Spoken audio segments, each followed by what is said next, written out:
आज शनिवार का दिन है, जिस दिन अपन इस दरिद्रता से मिलने के लिए पीपल के पेड़ के नीचे आए हैं। हिंदू धर्म में ये दिन पीपल के वृक्ष के लिए पूजनीय होगा।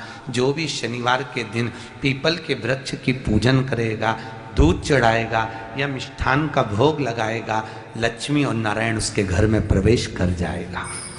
लक्ष्मी और नारायण उसके घर में प्रवेश करेगा। इसलिए नियम बनाया। कौन से दिन का? शनिवार। लक्ष्मी जी बोली, नारायण आपने तो एक दिन का वार लिख दिया। शंकर जी ने 7 वार बनाए हैं, रविवार, सोमवार, मंगल, बुध, गुरु, शुक्र और शनि। ये शिव जी ने बनाया। अब एक दिन आपने अपना बना लिया, बाकी के दिन अगर कोई इस पीपल के वृक्ष के नीचे आएगा और यहाँ तो दरिद्रता बैठी है, तो उसका क्या होगा? भगवान नारायण बोले, सुन दरिद्रता, तेरे से एक विनती है, अगर कोई भी मनुष्य इस पीपल के पेड़ के नीचे अगर 7 दिन में आता है और उसके हाथ में अगर कोई सामग्री होती है तो तू उसके घर में प्रवेश नहीं करेगी। नियम है पीपल के वृक्ष का, या तो पानी का लोटा लेकर जाओ, कुंकू का चोपड़ा लेकर जाओ, शक्कर लेकर जाओ, या पेड़ के नीचे चींटी को डालने के लिए आटा ले जाओ, पर खाली हाथ पीपल के वृक्ष के नीचे कभी मत जाओ, कभी नहीं जाओ। खाली हाथ जाओगे तो दरिद्रता तुम्हारे घर में प्रवेश करेगी। दरिद्रता उठकर खड़ी होकर बोली, नारायण तुमने अपनी मनमानी करी है, एक दिन मुझे भी मेरा चाहिए। भगवान ने कहा, बोल कौन सा दिन चाहिए? दरिद्रता कहती है, रविवार के दिन इस पीपल के वृक्ष के नीचे मैं दिन भर नृत्य करूं, इसमें रहूं, और जो यहाँ आए रविवार को मैं उसके घर में प्रवेश करूं। भगवान ने कहा, ठीक है। दरिद्रता, रविवार का दिन एक ऐसा दिन रहेगा जिस दिन तू इस पीपल के वृक्ष के नीचे नृत्य करेगी, और जो आएगा इस पीपल के वृक्ष के नीचे तो उसके साथ प्रवेश करेगी। मैंने तुझे वर दिया। इसलिए हमारे यहाँ केवल पीपल का वृक्ष अगर दीवार में भी लग जाता है ना, किसी की फैक्ट्री की दीवार में, किसी के घर की दीवार में पीपल का वृक्ष अगर लग जाता है, पीपल का पौधा लग जाता है, उसको कितना भी तोड़ लो वो वापस लग जाएगा। फिर तोड़ोगे फिर लग जाएगा। अगर पीपल के पौधे को तोड़ना है तो केवल रविवार का दिन एक नींबू, एक मिर्ची और बमूल का कांटा, ये 3 चीजें रखने के बाद में आधे घंटे बाद रविवार के दिन पीपल के पेड़ को उखाड़ कर फेंक दो। दूसरी बार कभी पीपल दीवार में लगता ही नहीं है, कभी नहीं लग सकता। केवल एक रविवार का, केवल एक संडे, इतवार का। घर में दीवारों पर अगर पीपल लग भी गया है, इसलिए पीपल के वृक्ष को उखाड़ने का, अगर घर में पीपल लगा हुआ है या पीपल का पौधा हमारे घर में लग गया, उसको उतारना, निकालना, लगाना, तो पीपल के वृक्ष को अगर निकाला जाता है तो रविवार के दिन, और अगर पीपल के वृक्ष को कहीं लगाया जाता है तो सोमवार के दिन या मंगलवार के दिन, बुधवार के दिन, इन दिनों में लगा सकते पीपल के वृक्ष कहीं लगाना। शनिवार का दिन एक ऐसा दिन होता है जिस दिन पीपल के वृक्ष को कहीं जाकर लगाया नहीं जाता, क्योंकि शनिवार के दिन पीपल के वृक्ष के नीचे लक्ष्मी रहती है। हम अपने हाथों से अगर पीपल का वृक्ष किसी दूसरी जगह पर शनिवार को रोपित करते हैं तो हमारे घर की लक्ष्मी अपने घर से छिन्न होकर चली जाती है। इसलिए शनिवार के दिन पीपल लगाया नहीं जाता, किसी के घर जाकर उसको वापस पलटा नहीं जाता। लग गया उसको डाल। प्रभु मेरी धर्म पत्नी को कहाँ रखूं आप बताओ? वो तो जहाँ यज्ञ होता है, अनुष्ठान होता है, दान होता है, पुण्य होता है, सत्कर्म होता है, वहां जाने को तैयार नहीं। अब करूं क्या? भगवान ने बोला, एक काम करो। दुर्वासा जी बोले, जिसके यहाँ रात्रि में बर्तन झूठे पड़े रहते हो उसके घर में इस दरिद्रता को लेकर तुम प्रवेश कर जाना। जिसके यहाँ रात्रि में बर्तन झूठे पड़े हो वहां लेकर प्रवेश कर जाओ। दूसरी जगह दुर्वासा जी बोले, जो स्त्री घर में दोपहर के समय पर सो रही हो उसके घर में इसको लेकर प्रवेश कर जाइए। जो स्त्री दोपहर के समय में घर पर सो रही हो इस दरिद्रता को लेकर प्रवेश कर जाइए। तीसरा, जिसके यहाँ पर दरवाजे पर कांटे वाले पौधे लगे हों उस घर में इस दरिद्रता को लेकर प्रवेश कर जाइए। दरिद्रता, कितनी सुंदर बात कही है। दाता और विधाता, कौन कौन? दाता और विधाता। लक्ष्मी और दरिद्रता के सगे भाई हैं। कौन कौन? दाता और विधाता। दाता को फिटकरी प्रिय है, विधाता को नमक प्रिय है। ये दोनों हमेशा लक्ष्मी को और दरिद्रता को दोनों को समझाते थे, दोनों में प्रेम बढ़ाते थे। आज भी हिंदू धर्म की रीति है, यहां तो ठीक है, जिसके यहां पर भी अगर थोड़ी सी भी परेशानी होती है, थोड़ा सा क्लेश होता है, अशांति होती है, लक्ष्मी नहीं टिक रही हो, काम नहीं बन रहे हो, बहुत प्रयास करा जा रहा हो और हमारा कार्य नहीं होता, तो क्या करते हैं? फिटकरी और नमक को पानी में डाल देते हैं और घर में पोछा लगा देते हैं। आप लोगों ने आजकल फेसबुक पे भी पढ़ा होगा, व्हाट्सएप पे भी पढ़ा होगा। तो क्यों लिखा उसमें? उसका कारण ही केवल ये है कि दाता और विधाता की प्रियता उसमें।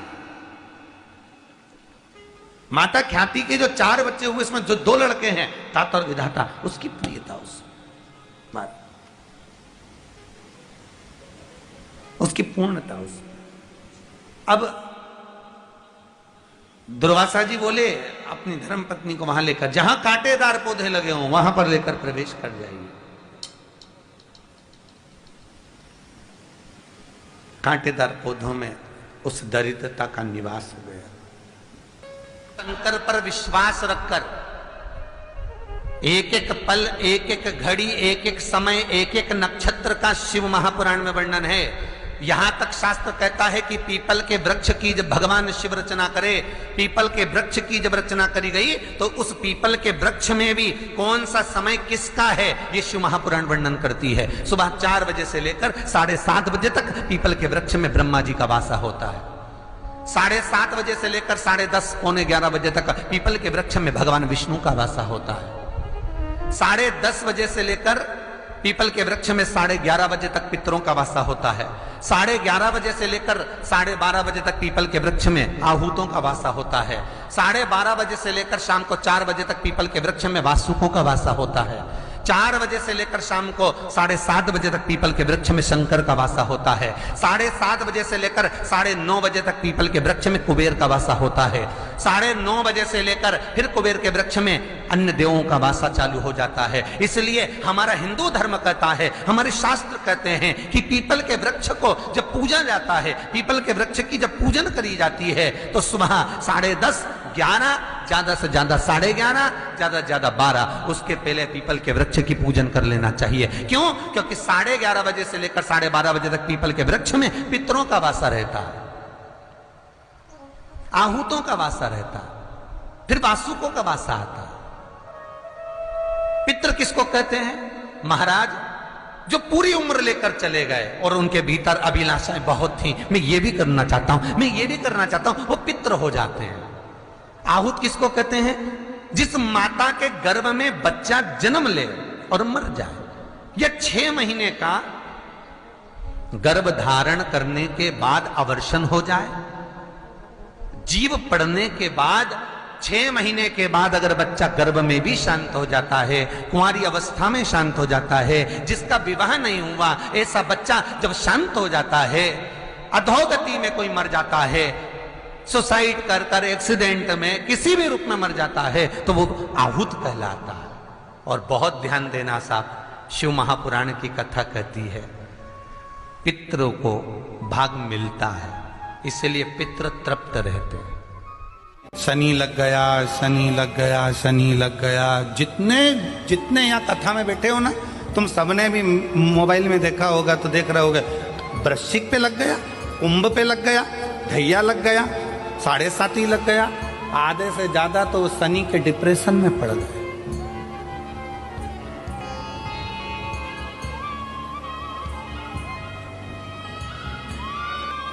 अरे भाई, शिव महापुराण की कथा को उठाकर देखिए,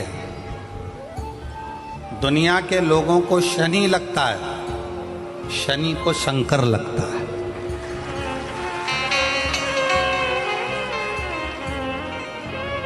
यदि आप भगवान शंकर के मंदिर में जाकर 1 लोटा जल चढ़ा रहे हो, आप भगवान शिव के मंदिर में जाकर अर्चना कर रहे हो, आराधना कर रहे हो, निवेदन कर रहे हो, एक बेलपत्र शिव की उठाकर धोकर वापिस शंकर को समर्पित कर रहे हो, शंकर भगवान का पंचाक्षर मंत्र नमः शिवाय जप रहे हो, शंकर भगवान का षडाक्षर मंत्र ओम नमः शिवाय जप रहे हो, या श्री शिवाय नमस्तुभ्यम का जाप कर रहे हो, तो ये निश्चित मानकर रखो कि आपके पीछे शनि नहीं पड़ेगा, आपके पीछे शंकर जरूर पड़ेगा। और शंकर जब हमारे पीछे पड़ेगा तो हमारा उद्धार अपने आप। काशी में जो शिव जी की स्थापना कौन ने करी? काशी में जो शंकर भगवान बैठे उनकी स्थापना करी थी शनि महाराज ने। किसने करी थी? शनि महाराज ने। क्योंकि भगवान शनि महाराज को उनकी माता के द्वारा श्रापित हो गए और शनि महाराज कांपने लगे। शनि महाराज कांपते कांपते, मैं जाऊं तो जाऊं कहां, करूं तो करूं क्या? महाराज शनि महाराज दौड़े और दौड़कर भगवान भोलेनाथ के पास पहुंचे। हे शंकर, त्रिकालदर्शी, कैलाशी, अविनाशी, कृपा करिए बाबा भोलेनाथ, कृपा करो। क्योंकि दुनिया में 33 करोड़ देवी देवता हैं जिनको शनि लग सकता है, केवल एक, किसको छोड़कर? शिव को छोड़कर। राम जी को शनि लगा तो 14 वर्ष वनवास चले गए। कृष्ण को शनि लगा तो मथुरा छोड़कर द्वारका चले गए। शनि लगा। हनुमान जी को शनि लगा तो गुफा में बैठकर राम राम जपना पड़ा। शनि सबको लगता है, केवल शनि नहीं लगता तो एक मेरे महादेव को, मेरे भोले बाबा को नहीं लगता। शंकर के पास में शनि आ गए। शनि ने आकर कहा, भोलेनाथ कृपा करिए बाबा, मैं बड़ा कष्ट में हूं, मैं करूं क्या? बाबा भोलेनाथ ने कहा, जा गंगा जी के तट पर काशी में जाकर एक शिवलिंग की स्थापना कर, उसकी आराधना कर और तेरा शरीर ठीक हो जाएगा, कष्ट नहीं भोगेगा। शनि महाराज ने काशी में जाकर शिव जी की स्थापना करी। आज भी नियम है, जिसको शनि लग जाता है एक काजल की डिब्बी ले लो और काजल की डिब्बी को 21 बार उतार कर उसको एकांत में जाकर, जंगल आदि में एकांत में किसी पेड़ के नीचे इतना सा खड्डा खोद कर उसमें काजल की डिब्बी को डाल दो और मिट्टी से पूर दो, उस व्यक्ति का शनि समाप्त हो जाता है। काशी विश्वनाथ का नाम लेकर काजल की डिब्बी को 21 बार उतार कर अगर काशी विश्वनाथ का नाम लेकर शनि वाले व्यक्ति को अगर पेड़ के नीचे दबा दे, शनि समाप्त। शनि उसको परेशान नहीं कर सकता। काशी कितनी मूलता, शिव साधारण नहीं है। भगवान शंकर के 19 अवतार में से एक अवतार दधीचि ऋषि की धर्मपत्नी सुवाच के गर्भ से भगवान शंकर का जन्म हुआ था। नाम बताया था पीपल के पेड़ के नीचे जिस बच्चे का जन्म हुआ उसका नाम पिपलाद हुआ था। और शंकर का ही एक अवतार है पिपला, शिव का ही स्वरूप, क्योंकि शंकर की आराधना से, शिव की अर्चना से उत्पन्न हुआ था।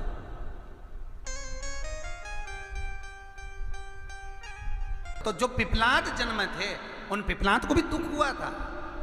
एक बार पिपलाद ने देवताओं से पूछा, ये बताओ कि मैंने कौन सा पाप करा था, ऐसा क्या कर दिया था मैंने कि मेरे जन्म से पहले मेरे पिता के प्राण छूट गए थे। तो 33 कोटि देवता, भगवान विष्णु, ब्रह्मा पिपलाद से कहते हैं, तुम्हारे पिता के प्राण देवताओं के हित के लिए निकले थे और एक कारण था, शनि ने कुदृष्टि तुम्हारे पिता पर दे दी थी, इसलिए तुम्हारे पिता को तो प्राण त्यागना ही थे। पिपलाद को क्रोध आ गया और पीपल के वृक्ष के नीचे खड़े होकर पिपलाद ने हाथ में जल लेकर शनि महाराज से कहा, रे शनि, मैं तुझे श्राप देता हूं कि तू तारामंडल में से, ग्रह मंडल में से नीचे गिर जा, जमीन पर जा।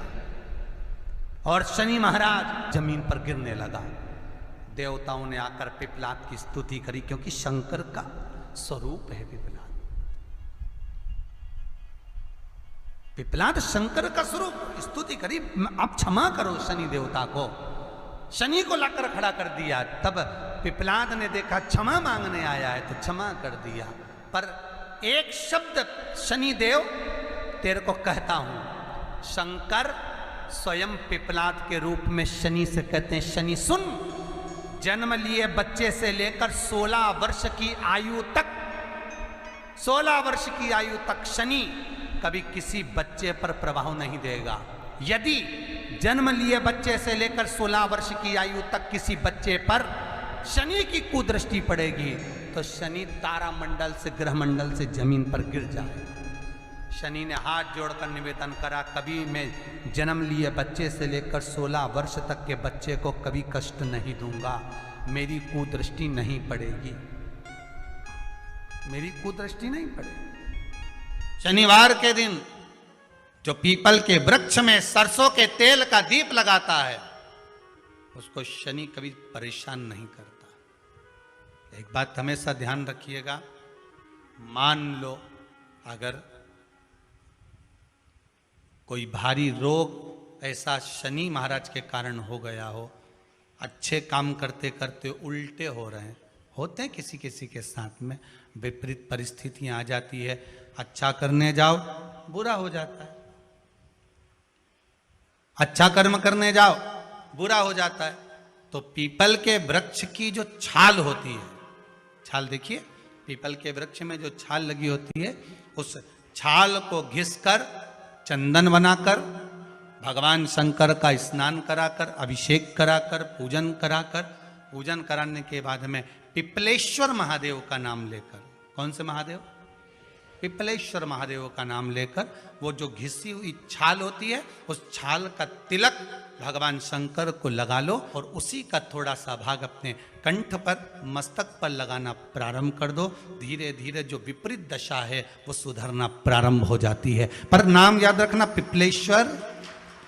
इसलिए शिव महापुराण की कथा कहती है, यदि राहु है, केतु है, शनि है, मंगल है, बुध है, शुक्र है, शनि है, आपको कोई भी ग्रह परेशान कर रहा है, आपके जीवन में कोई ग्रह अगर अनिष्टकारी है, आपके जीवन में अगर कोई ग्रह अनिष्टता प्रदान कर रहा है, तो निवेदन है शंकर के मंदिर में जो कलश लेकर आप जाएं, जल लेकर जाएं, उस कलश में मात्र अक्षत के 2 दाने डालकर ले जाएं, मात्र 2 अक्षत के दाने। जैसे सूर्य नारायण को प्रसन्न करने के लिए अपन कुंकू डाल लेते हैं, हल्दी डाल लेते हैं जल में, या चने की दाल डाल लेते हैं जल के अंदर। सूर्य नारायण को प्रसन्न करने के लिए हमने चने की दाल डाली, कुंकू डाला, हल्दी डाली, और कभी कभी सूर्य नारायण भगवान से बहुत जरूरी काम है और वो कार्य हो ही नहीं रहा है, या तन पर कोई रोग हो गया है, तो उसको मिटाने के लिए कई बार हमने भगवान सूर्य को अर्घ देते समय सफेद फूल भी डाला, कभी लाल फूल भी डाला। उसी तरह भगवान शंकर से निवेदन करने के लिए, हमारी ग्रह दशा सुधारने के लिए जल के पात्र में 2 अक्षत के दाने, अक्षत भी पूर्ण अक्षत, पूर्ण अक्षत, खंडित नहीं, पूर्ण अक्षत भगवान शंकर को समर्पित करते हैं। शनि लग गया, शनि लग गया, शनि लग गया। जितने यहाँ कथा में बैठे हो ना, तुम सबने भी मोबाइल में देखा होगा तो देख रहे होगे, वृश्चिक पे लग गया, कुंभ पे लग गया, धैया लग गया, 7.5 लग गया, आधे से ज्यादा तो शनि के डिप्रेशन में पड़ गए।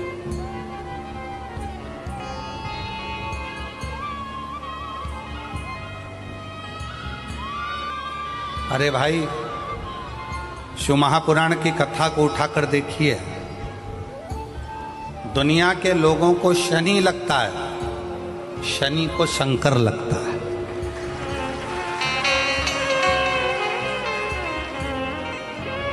यदि आप भगवान शंकर के मंदिर में जाकर 1 लोटा जल चढ़ा रहे हो, आप भगवान शिव के मंदिर में जाकर अर्चना कर रहे हो, आराधना कर रहे हो, निवेदन कर रहे हो, एक बेलपत्र शिव की उठाकर धोकर वापिस शंकर को समर्पित कर रहे हो, शंकर भगवान का पंचाक्षर मंत्र नमः शिवाय जप रहे हो, शंकर भगवान का षडाक्षर मंत्र ओम नमः शिवाय जप रहे हो, या श्री शिवाय नमस्तुभ्यम का जाप कर रहे हो, तो ये निश्चित मानकर रखो कि आपके पीछे शनि नहीं पड़ेगा, आपके पीछे शंकर जरूर पड़ेगा।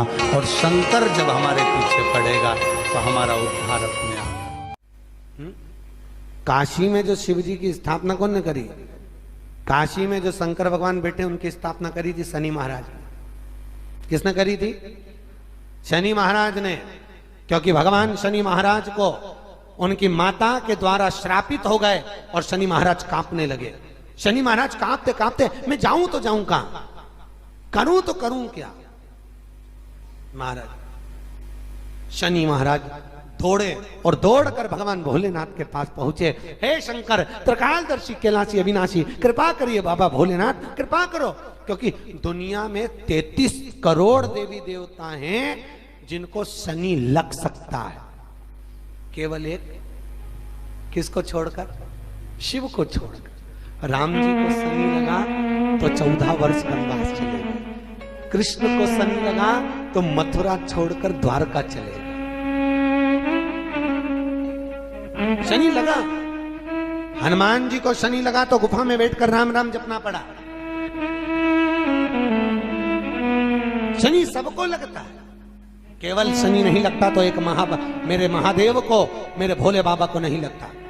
शंकर के पास में शनि आ गए, शनि ने आकर कहा, भोलेनाथ कृपा करिए बाबा, मैं बड़ा कष्ट में हूं, मैं करूं क्या। बाबा भोलेनाथ ने कहा, जा गंगा जी के तट पर काशी में जाकर एक शिवलिंग की स्थापना कर, उसकी आराधना कर और तेरा शरीर ठीक हो जाएगा, कष्ट नहीं भोगेगा। शनि महाराज ने काशी में जाकर शिव जी की स्थापना करी। आज भी नियम है, जिसको शनि लग जाता है एक काजल की डिब्बी ले लो और काजल की डिब्बी को 21 बार उतार कर उसको एकांत में जाकर, जंगल आदि में एकांत में किसी पेड़ के नीचे इतना सा खड्डा खोद कर उसमें काजल की डिब्बी को डाल दो और मिट्टी से पूर दो, उस व्यक्ति का शनि समाप्त हो जाता है। काशी विश्वनाथ का नाम लेकर काजल की डिब्बी को 21 बार उतार कर अगर काशी विश्वनाथ का नाम लेकर शनि वाले व्यक्ति को अगर पेड़ के नीचे दबा दे, शनि समाप्त, शनि उसको परेशान नहीं कर सकता। काशी कितनी मूलता, शिव साधारण नहीं है। भगवान शंकर के 19 अवतार में से एक अवतार दधीचि ऋषि की धर्मपत्नी सुवाच के गर्भ से भगवान शंकर का जन्म हुआ था। नाम बताया था, पीपल के पेड़ के नीचे जिस बच्चे का जन्म हुआ उसका नाम पिपलाद हुआ था। और शंकर का ही एक अवतार है पिपला, शिव का ही स्वरूप, क्योंकि शंकर की आराधना से, शिव की अर्चना से उत्पन्न हुआ था।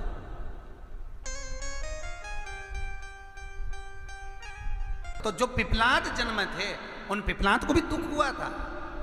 एक बार पिपलाद ने देवताओं से पूछा, ये बताओ कि मैंने कौन सा पाप करा था, ऐसा क्या कर दिया था मैंने कि मेरे जन्म से पहले मेरे पिता के प्राण छूट गए थे। तो 33 कोटि देवता, भगवान विष्णु, ब्रह्मा पिपलाद से कहते हैं, तुम्हारे पिता के प्राण देवताओं के हित के लिए निकले थे और एक कारण था, शनि ने कुदृष्टि तुम्हारे पिता पर दे दी थी, इसलिए तुम्हारे पिता को तो प्राण त्यागना ही थे। पिपलाद को क्रोध आ गया और पीपल के वृक्ष के नीचे खड़े होकर पिपलाद ने हाथ में जल लेकर शनि महाराज से कहा, रे शनि, मैं तुझे श्राप देता हूं कि तू तारामंडल में से, ग्रह मंडल में से नीचे गिर जा, जमीन पर जा। और शनि महाराज जमीन पर गिरने लगा। देवताओं ने आकर पिपलाद की स्तुति करी, क्योंकि शंकर का स्वरूप है पिपलाद। पिपलाद शंकर का स्वरूप, स्तुति करी, आप क्षमा करो शनि देवता को। शनि को लाकर खड़ा कर दिया। तब पिपलाद ने देखा क्षमा मांगने आया है तो क्षमा कर दिया, पर एक शब्द शनि देव तेरे को कहता हूं। शंकर स्वयं पिपलाद के रूप में शनि से कहते हैं, शनि सुन, जन्म लिए बच्चे से लेकर 16 वर्ष की आयु तक, 16 वर्ष की आयु तक शनि कभी किसी बच्चे पर प्रभाव नहीं देगा। यदि जन्म लिए बच्चे से लेकर 16 वर्ष की आयु तक किसी बच्चे पर शनि की कुदृष्टि पड़ेगी तो शनि तारामंडल से, ग्रह मंडल से जमीन पर गिर जाए। शनि ने हाथ जोड़कर निवेदन करा, कभी मैं जन्म लिए बच्चे से लेकर 16 वर्ष तक के बच्चे को कभी कष्ट नहीं दूंगा, मेरी कुदृष्टि नहीं पड़ेगी, मेरी कुदृष्टि नहीं पड़ेगी। शनिवार के दिन जो पीपल के वृक्ष में सरसों के तेल का दीप लगाता है, उसको शनि कभी परेशान नहीं करता। एक बात हमेशा ध्यान रखिएगा, मान लो अगर कोई भारी रोग ऐसा शनि महाराज के कारण हो गया हो, अच्छे काम करते करते उल्टे हो रहे हैं, होते हैं किसी किसी के साथ में, विपरीत परिस्थितियां आ जाती है, अच्छा करने जाओ बुरा हो जाता है, अच्छा कर्म करने जाओ बुरा हो जाता है। तो पीपल के वृक्ष की जो छाल होती है, छाल देखिए, पीपल के वृक्ष में जो छाल लगी होती है, उस छाल को घिसकर चंदन बनाकर भगवान शंकर का स्नान कराकर, अभिषेक कराकर, पूजन कराने के बाद में पिपलेश्वर महादेव का नाम लेकर, कौन से महादेव? पिपलेश्वर महादेव का नाम लेकर वो जो घिसी हुई छाल होती है, उस छाल का तिलक भगवान शंकर को लगा लो और उसी का थोड़ा सा भाग अपने कंठ पर, मस्तक पर लगाना प्रारंभ कर दो। धीरे धीरे जो विपरीत दशा है वो सुधरना प्रारंभ हो जाती है। पर नाम याद रखना, पिपलेश्वर। इसलिए शिव महापुराण की कथा कहती है, यदि राहु है, केतु है, शनि है, मंगल है, बुध है, शुक्र है, शनि है, आपको कोई भी ग्रह परेशान कर रहा है, आपके जीवन में कोई ग्रह अगर अनिष्टकारी है, आपके जीवन में अगर कोई ग्रह अनिष्टता प्रदान कर रहा है, तो निवेदन है शंकर के मंदिर में जो कलश लेकर आप जाएं, जल लेकर जाएं, उस कलश में मात्र अक्षत के 2 दाने डालकर ले जाएं, मात्र 2 अक्षत के दाने। जैसे सूर्य नारायण को प्रसन्न करने के लिए अपन कुंकू डाल लेते हैं, हल्दी डाल लेते हैं जल में, या चने की दाल डाल लेते हैं जल के अंदर। सूर्य नारायण को प्रसन्न करने के लिए हमने चने की दाल डाली, कुंकू डाला, हल्दी डाली, और कभी कभी सूर्य नारायण भगवान से बहुत जरूरी काम है और वो कार्य हो ही नहीं रहा है, या तन पर कोई रोग हो गया है, तो उसको मिटाने के लिए कई बार हमने भगवान सूर्य को अर्घ देते समय सफेद फूल भी डाला, कभी लाल फूल भी डाला। उसी तरह भगवान शंकर से निवेदन करने के लिए, हमारी ग्रह दशा सुधारने के लिए जल के पात्र में 2 अक्षत के दाने, अक्षत भी पूर्ण अक्षत, पूर्ण अक्षत, खंडित नहीं, पूर्ण अक्षत भगवान शंकर को समर्पित करते हैं।